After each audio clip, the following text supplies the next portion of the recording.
In the southwestern border of China lies a mysterious and sacred land, known as the Roof of the World, Tibet. Majestic mountains, lakes, and grasslands intertwine to form breathtaking landscapes, while the charms of Tibetan Buddhism resonate through the valleys.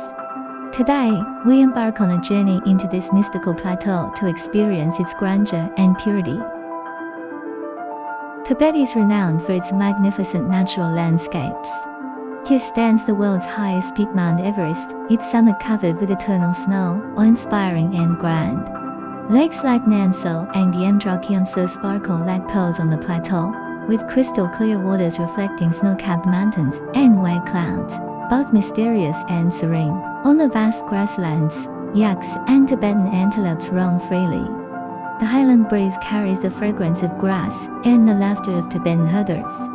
The nature here, majestic yet tranquil, cleanses the soul and brings inner peace. Tibet is not only known for its stunning landscapes, but also as the holy land of Tibetan Buddhism. The Potala Palace, standing atop the Red Hill, is majestic and imposing, symbolizing the spiritual faith of the Tibetan people. Joking Temple, constantly filled with incense, attracts pilgrims who prostrate themselves in devotion step by step, demonstrating an unwavering faith. Tibetan Buddhism is more than just a religion, it is a way of life. Monks chant in temples, and prayer wheels spin with every touch.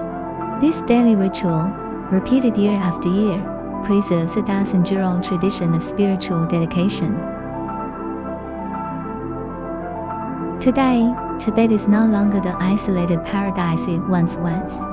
The completion of the Qinghai-Tibet Railway has connected the plateau to the outside world. Cities like Lhasa and Shigat showcase the integration of modernization with traditional culture. Tourists from around the world visit to experience Tibetan customs and seek spiritual purification. Tibet, this mystical land, is now embracing a new vitality. Whether it's the towering snow mountains or the cultural sanctuaries, Tibet captivates the world with its unique charm. It is a place where nature and faith converge, a sacred land that touches the soul. Standing on this vast plateau, one not only feels the visual grandeur, but also finds a sense of inner tranquility. The rest of the time, let's admire this holy place and witness its charm of cleansing the soul.